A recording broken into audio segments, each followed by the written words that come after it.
वजीर आजम के अरब मीडिया को दिए गए इंटरव्यू की, जिसमें वो भारत के साथ मुस्बत मुज़ाकरात चाहते हैं कि जी 3 जंगों में पाकिस्तान और भारत ने भूख और बेरोजगारी के अलावा कुछ नहीं पाया, कि ये मुल्क कायदे आजम मोहम्मद अली जिन्ना ने भूख और बेरोजगारी की बजाय या इसके खात्मे के लिए नहीं बनाया था। ये मुल्क बना था 2 कौमी नजरिए की बुनियाद पर। क्या इंडिया के साथ अगर हम अगर कारोबार करें तो हमें फाइनेंशियली बेनिफिट होता कि नहीं होता? तो कहते हैं कि वो जो लोग जिनको मैंने टास्क दिया उन्होंने कहा कि हम अगर इंडिया के साथ कारोबार करें तो हमें फ़ायदा होगा।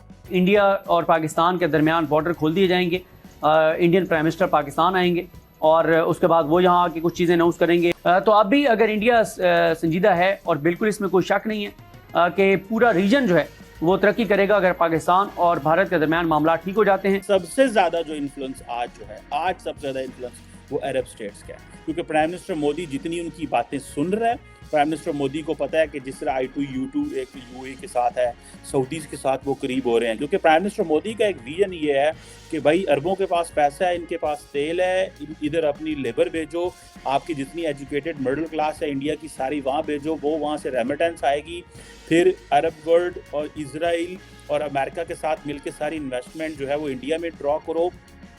अरब वर्ल्ड का जो पोजीशन है पाकिस्तान पे बदलो, अरब वर्ल्ड की पोजीशन इंडिया पे बदलो, अरब वर्ल्ड को कहो कि जी तुम भी तो अपना विजन 2030 रखते हो, तुम्हें बॉलीवुड चाहिए, तुम्हें सलमान खान चाहिए, तुम्हें शाहरुख खान चाहिए, तुम देखो हमने कैसे चीज़ें ट्रांसफॉर्म की हैं, आओ कल्चरली इंडिया को देखो, बिजनेस वाइज इंडिया को देखो। सो इंडिया के पास दुनिया को दिखाने को बहुत कुछ है और पाकिस्तान के पास वो परत कोई चीज़ है, साढ़ा 3-4 स्टार जाएगा तो उठू जाके पैसे ले आएगा, बाकी तो पब्लिक हमारी जा नहीं सकती। हमारे तो एक्टर परेशान हो जाते हैं कि तुर्की के ड्रामे पाकिस्तान आ गए, इन्हें जी साढ़े घबरा जाते हैं। यही हालत हमारी बिजनेस कम्युनिटी की है। नमस्कार, जय हिंद। डेली खबर स्पेशल आप सभी का स्वागत करता है अपने इस प्रोग्राम क्या कहता है पाकिस्तान में। आज की खबर पाकिस्तानी मीडिया में हाल ही के दिनों में शहबाज शरीफ साहब ने यूएई का दौरा किया था और वहाँ पे मीडिया के साथ उन्होंने एक इंटरव्यू दिया था, जिस इंटरव्यू में उन्होंने कहा कि भारत के साथ 3 जंगें लड़के हमने गलती करी। इनडायरेक्टली उन्होंने यही कहने की कोशिश करी, जिसके बाद में उनकी आज ये हालत हो चुकी है। इकोनॉमिकली आप समझ सकते हैं पाकिस्तान कितना पीछे जा चुका है, कितना डैमेज हो चुका है, मुल्क टूटने की कगार पे पहुंच चुका है। उनको कर्ज मिलता है तभी देश चल पाता है, नहीं तो समझ लीजिए आजकल की स्थिति में रहता है। अगर कोई देश मना कर दे पैसे देने को, वर्ल्ड बैंक IMF देने से मना कर दे तो वो देश कभी भी टूट सकता है, जिसका जिम्मेदार आज पाकिस्तानी गवर्नमेंट खुद को मानने की तैयार हो चुका है इनडायरेक्टली। भले ही वो किसी से कहे, मगर वो एक तरफ वो मानते तो है मगर दूसरी तरफ वो कश्मीर मुद्दा छोड़ना नहीं चाहते। मतलब दोनों चीज आप समझ सकते हैं। प्रधानमंत्री दूसरे देश में जाके इंटरव्यू तो दे आते हैं कि हमने गलती करी, मगर अपने वतन आते ही उनको एस्टैब्लिशमेंट जो कहता है कि आपने गलती की, तुरंत के तुरंत कश्मीर के ऊपर फिर बयान दे देते हैं। तो आप समझ सकते हैं पाकिस्तान में बैकडोर चैनल्स गवर्नमेंट जो है वो कितना ज़्यादा हैंडल कर रही है। कमर चिमा साहब को आप कहते हुए सुनेंगे कि पाकिस्तान को लेकर कि अगर बाजवा साहब ने भी भारत से तिजारत की बात करी थी, आखिरकार क्या हो गया था कि वो किसकी इन्फ्लुएंस इतनी थी, क्योंकि इमरान खान की तो इन्फ्लुएंस इतनी मजबूत नहीं थी, क्योंकि भारत तो चाहता था इमरान खान आप बात करते हैं, समझेंगे, कर लेंगे अपना, मगर हो नहीं पाया। तो क्या ISI पाकिस्तान में इतना ज़्यादा मजबूत हो चुका है वो कुछ करने नहीं देता है भारत को लेकर, या फिर कुछ ऐसे एस्टैब्लिशमेंट है जो प्रॉब्लम क्रिएट कर रहा है, जिसका ट्रेड नहीं हो पा रहा है, इसके कारण पाकिस्तान की इकॉनमी डैमेज हो चुकी है। क्योंकि भारत से अगर वो करते हैं ट्रेड तो उनको बहुत ही ज़्यादा बेनिफिट होगा। ये पाकिस्तानियों का सोच है, क्योंकि जाहिर सी बातें होनी भी चाहिए, ऐसे जो भी मुल्क परस्त लोग होते हैं वो करते हैं। तो इन्हीं सभी चीज़ और पाकिस्तान की economy conditions, India Pakistan relations और इंडिया के गल्फ को लेकर रिलेशंस क्या रहती है, इन सभी चीज़ों को लेकर वो डिस्कशंस कर रहे हैं। तो ज़्यादा बात ना करते हुए इन्हीं को सुनते हैं और क्या चर्चाएं किया है इन्होंने। अगर आपको ये खबर पसंद आया और इसी प्रकार का खबर आप देखना चाहते हैं तो सब्सक्राइब कीजिए अपने न्यूज़ चैनल डेली खबर स्पेशल को और जुड़े रहिए हमसे। धन्यवाद। आप फॉरगेट बाकी चीज़ों को, ये जो चीज़ें हैं they are very much important. अब इसमें ये चीज़ भी आती है कि भाई ठीक है यूएई रोल प्ले कर रहा है, लेकिन एक वक्त था कि फैज़ हमीद साहब और जनरल बाजवा ने अपना एक रखा हुआ था, इनके दरमियान प्रॉब्लम था।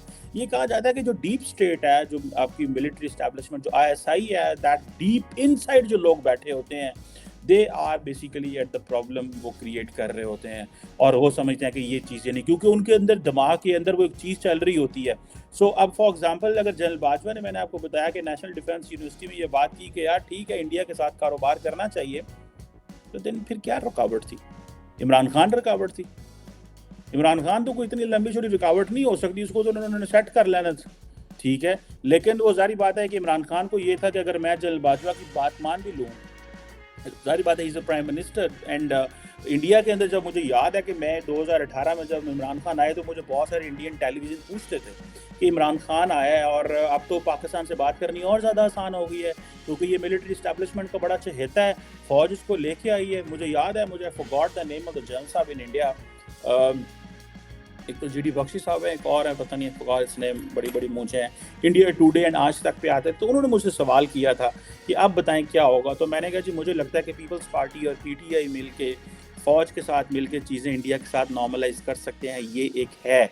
नवाज शरीफ को ये फ़ारग करना चाहते हैं, नवाज शरीफ के अपने मसाइल हैं फ़ौज के साथ, लेकिन फॉर अ मोमेंट ये करेंगे, मुझे ऐसे लगता है कि ये चीज़ें हैं। लेकिन खैर पीटीआई एंड पीपल्स पार्टी तो ना मिल सकी, हालांकि वो बड़ा लॉजिकल किस्म का एक अलायंस होता, लेकिन जो इंपॉर्टेंट चीज़ थी कि पीटीआई वो है फ़ौज के इस पर्सपेक्टिव से हट गई कि हमें इंडिया के साथ चीज़ें नॉर्मलाइज करना चाहिए। वो जो चीज़ें जो फ़ौज चाहती थी कि हमारा एक सिविलियन फेस हो, वो सिविलियन फेस इमरान खान उनका बहुत सारी जगहों पे ना बना, जिसमें वो इंडिया पे ना बना, वो अमेरिका पे ना बना, वो अफ़गानिस्तान पे बन गया, वो चीन पे किसी हद तक जो है वो भी ना बना। यस, चीन पे भी ना बना, मिडिल ईस्टर्न ममालिक में भी ना बना, लेकिन अफ़गानिस्तान में वो बन गया क्योंकि वहाँ पे इमरान खान को सूट करता था और वहाँ पे वो अमेरिका को ललकारता था, वेस्ट को ललकारता था और कहता था किसी ड्रोन मार दो, किसी मुसलमानों में ज़्यादती कर दो, सो एंड सो। तो ये जो चीज़ें हैं, मेरा ख्याल है कि इमरान खान साहब जो हैं ये अब जो फैज़ हमीद था, Faiz Hameed and then the former DGIS है एंड इमरान खान और इनकी जो कोर ये जो हॉकिश है, ये शाह महमूद कुरैशी साहब जो हैं, ये जो बड़े आराम से ठंडी ठंडी प्यारी प्यारी बातें करते हैं, he is such a hawkish person. और पाकिस्तान को ज़्यादातर जो डिप्लोमेटिकली जो नुकसान पहुँचाने में जो शाह महमूद कुरैशी साहब को बड़ा ज़्यादा रोल है। I will talk that some other time. लेकिन ये है कि ये चीज़ें जो हैं ये शाह महमूद कुरैशी ने भी बड़ा गंद किया हुआ। और शाह महमूद कुरैशी जो था, जब national security adviser Moeed Yusuf का रोल बढ़ता था और फॉरेन मिनिस्टर का रोल कम होता था, तो शाह महमूद कुरैशी जो है वो बोल पे दसी है वेखो है की होंडे है तो एंज की होंडे है।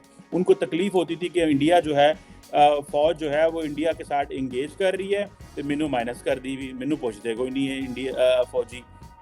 अगर यूएई में डायलॉग हो रहा है, नेशनल सिक्योरिटी जो डिवीज़न लगी हुई है एंड ऑल दैट, तो वो फिर क्या करते थे, वो हॉक बन जाते थे, वो इमरान खान कान भरते सन, क्योंकि उसके बाद डिप्लोमेटिकली सारी इन्फॉर्मेशन होती थी।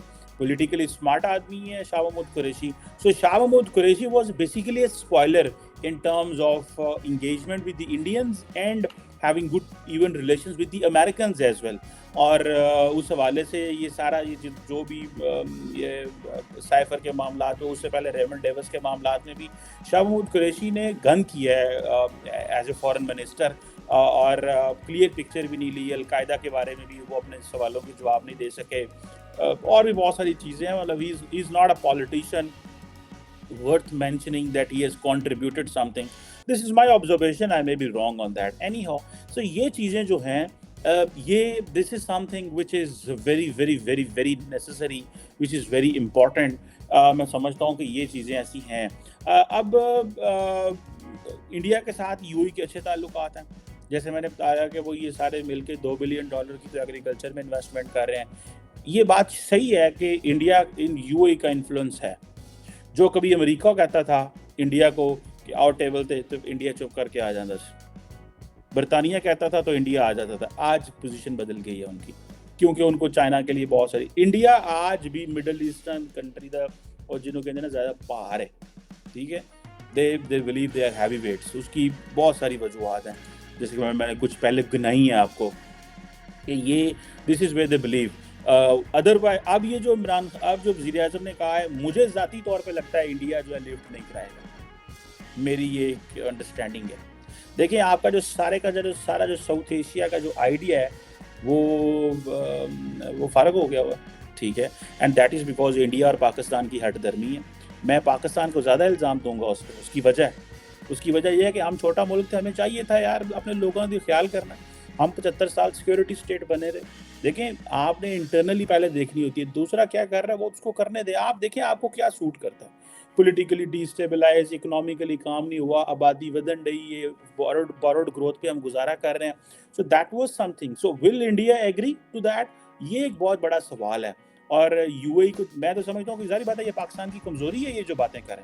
देखिए ना, नरेंद्र मोदी तो बोलते ही नहीं है, वो तो बात ही नहीं करता। उसका तो 3 स्टार जनरल कहता है ऐसा कश्मीर पे कब्जा कर लेना, राजनाथ सिंह कहता है ऐसा कश्मीर पे उन्हें कब्जा कर लेना, अमित शाह कहता है बस हम जा रहे हैं वहाँ पे। वो तो इस तरह की बातें कर रहे हैं, बिकॉज एक तो वो चलो इलेक्शन मोड में रहते हैं, दूसरा ये चीज़ें हैं।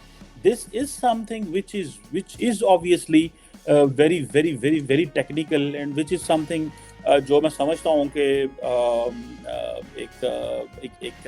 एक ऐसी चीज़ है जिसको देख के हमें ये अंदाज़ा लगा सकते हैं कि क्या हो सकता है।